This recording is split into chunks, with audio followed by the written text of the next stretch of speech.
Sa mundo ng showbiz, kung saan ang lahat ay mukhang perpekto at puno ng saya, madalas nating makalimutan na ang mga paborito nating artista ay tao rin na nahaharap sa mga matinding pagsubok sa buhay. Ang cancer ay isa sa mga pinakakinakatakutang salita dahil hindi lang nito inuubos ang lakas ng katawan, kundi pati na rin ang lakas ng loob ng isang tao at ng kanyang buong pamilya. Marami tayong mga sikat na bituin na sa gitna ng kanilang kasikatan at pag-abot sa kanilang mga pangarap ay biglang nakatanggap ng balitang mayroon silang ganitong sakit.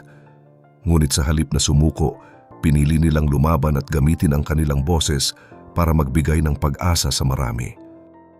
Sa video na ito, pag-uusapan natin ang mga kwento ng tapang at mga milagro sa buhay ng mga celebrities na dumaan sa matinding hirap ng chemotherapy at radiation therapy para lamang maging ganap na cancer survivor. Paano nga ba nila hinarap ang balitang ito sa gitna ng kanilang mga busy na career? At ano nga ba ang naging sikreto nila para tuluyang gumaling? Pero bago po ang lahat, baka pwedeng palike ang video na ito dahil napakalaking bagay na ito sa aming content creators. Maraming salamat po. Isa sa mga kwentong talaga namang nagpaantig sa puso ng publiko ay ang karanasan ng tanyag na impersonator na si Ate Gay. Noong Marso ng taong 2025, nagulantang ang marami nang ma-diagnose siya na mayroong mucoepidermoid carcinoma na isang uri ng cancer sa bahagi ng salivary glands o sa lalamunan at mukha. Ayon sa kanyang kwento, labis ang naging takot niya nang mapansin ang isang bukol sa kanyang mukha na hindi niya alam kung saan ba talaga nagsimula. Isipin niyo na lang ang bigat ng pinagdaanan niya dahil sumailalim siya sa 35 sessions ng chemotherapy at radiation therapy para lang mapuksa ang cancer cells sa kanyang katawan. Dahil sa tulong ng mga kaibigan at taong nagmamalasakit sa kanya, unti-unting lumiit ang bukol hanggang sa tuluyan itong mawala. Ngayon, punong-puno ng pasasalamat si Ate Gay dahil muli siyang nabigyan ng pagkakataon na mabuhay at makapagbigay ng saya sa mga tao.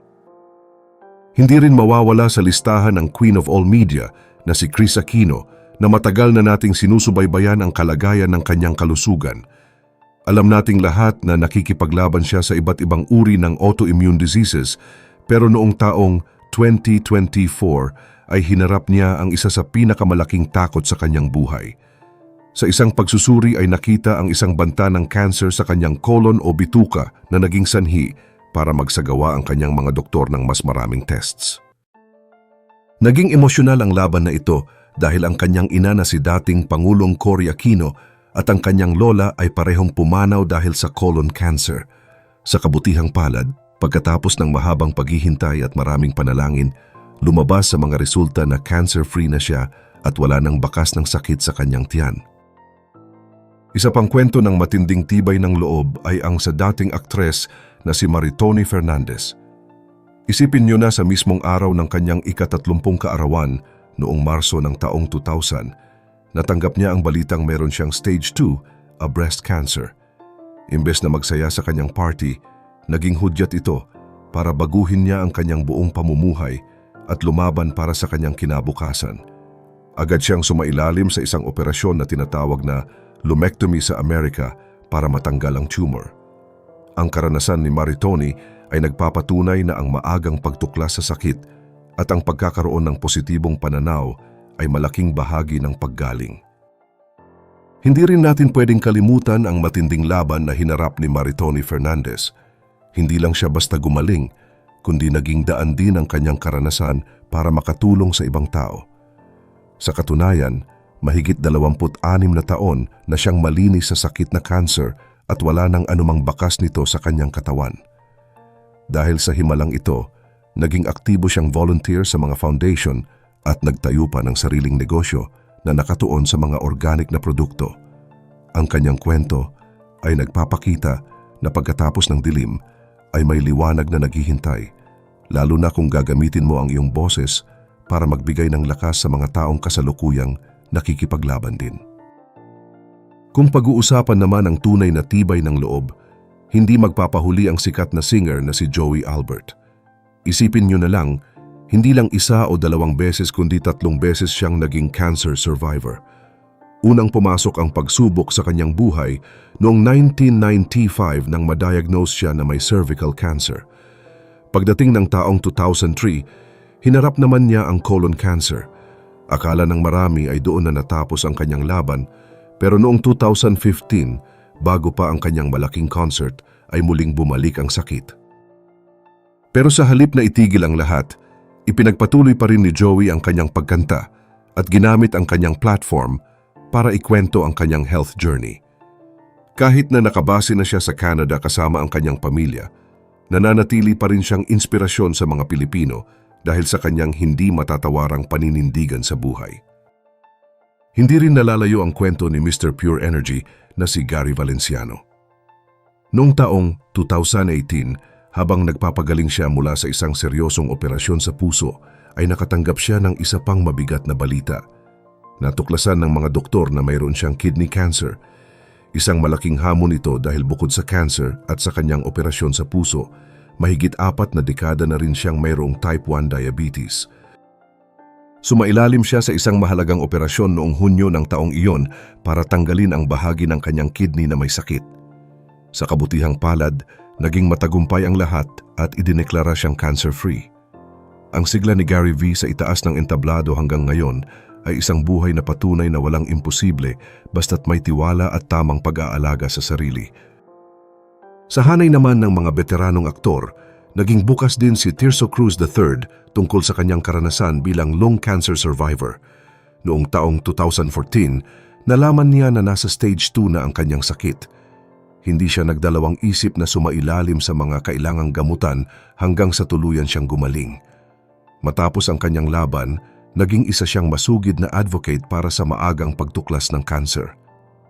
Nakikipagtulungan siya sa mga organisasyon para ipaalam sa publiko na may mga makabagong paraan na ng gamutan ngayon, gaya ng immunotherapy, na pwedeng makatulong para maligtas ang buhay ng marami.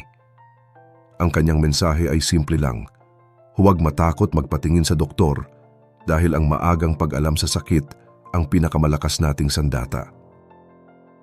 Bukod sa mga veteranong aktor at singer, hindi rin nakaligtas ang mga mas batang personalidad sa hamon ng sakit na ito. Isa na rito ang kilalang vlogger na si Will Dasovich na sa edad na 26 ay na-diagnose na may stage 3 colon cancer noong taong 2017. Sa halip na itago ang kanyang kalagayan, ginamit ni Will ang kanyang platform para ipakita ang bawat detalye ng kanyang surgery at chemotherapy. Dahil sa kanyang positibong pananaw at determinasyon, opisyal siyang idineklarang cancer-free noong unang bahagi ng 2018. Ang kanyang kwento ay naging inspirasyon sa maraming kabataan na ang pagkakaroon ng cancer ay hindi nangangahulugang katapusan na ng lahat ng iyong mga pangarap. Maging sa mundo ng sports, niyanig din ang lahat ng ihayag ng sikat na basketball player na si L.A. Tenorio na mayroon siyang stage 3 colon cancer noong Marso ng taong 2023. Sa loob lamang ng 6 na buwan ng matinding gamutan at operasyon, masayang ibinalita ni L.A. na wala na siyang sakit. Ginamit niya ang kanyang boses para ipaalala sa lahat ang kahalagahan ng pagpapacheck up ng maaga at ang pag-aalaga sa ating mental health habang nakikipaglaban sa anumang karamdaman. Hindi rin nalalayo ang kwento ni Melissa De Leon, ang kapatid ng aktor na si Christopher De Leon, na halos 20 taon na ngayong ligtas sa breast cancer matapos sumailalim sa 6 na rounds ng chemotherapy noong 2006. Sa panig naman ng mga komedyante, ang impersonator na si Tetay ay dumaan din sa butas ng karayom nang ma-diagnose na may pancreatic cancer noong 2017. Sa loob ng 3 buwan na gamutan ay muli siyang nakabalik sa pagpapatawan ng normal. Ganito rin ang naging laban ng actress na si Glenda Garcia na inagapan agad ang kanyang breast cancer noong 2013 kahit nasa stage 0 pa lang ito. Maging ang sikat na doktora na si Vicky Bello ay naging bukas din sa kanyang pagiging survivor ng stage 3 breast cancer noong 2016. Ang lahat ng mga kwentong ito ay nagpapatunay na kahit gaano pa kalakas ang kalaban, ang maagang pagtuklas at tamang paggamot ang susi para manalo sa laban. Ang mga celebrities na ito ay patunay na ang cancer ay hindi namimili ng edad, katayuan o propesyon. Pero sa kabila ng takot, ipinakita nila na ang pag-asa at pagtitiwala sa siyensya at panalangin ay may malaking bahagi sa paggaling. Ikaw, Meron ka bang kakilala o mahal sa buhay na naging matapang din sa pagharap sa ganitong pagsubok? Sa tingin mo ba ay sapat na ang kaalaman nating mga Pilipino pagdating sa pag-iwas sa sakit na ito? Ibahagi ang inyong mga kwento at opinyon sa comment section sa ibaba dahil ang inyong karanasan ay maaaring magbigay ng lakas ng loob sa iba pang kasalukuyang lumalaban, at huwag rin kalimutang mag-like at subscribe para sa mas marami pang updates gaya nito.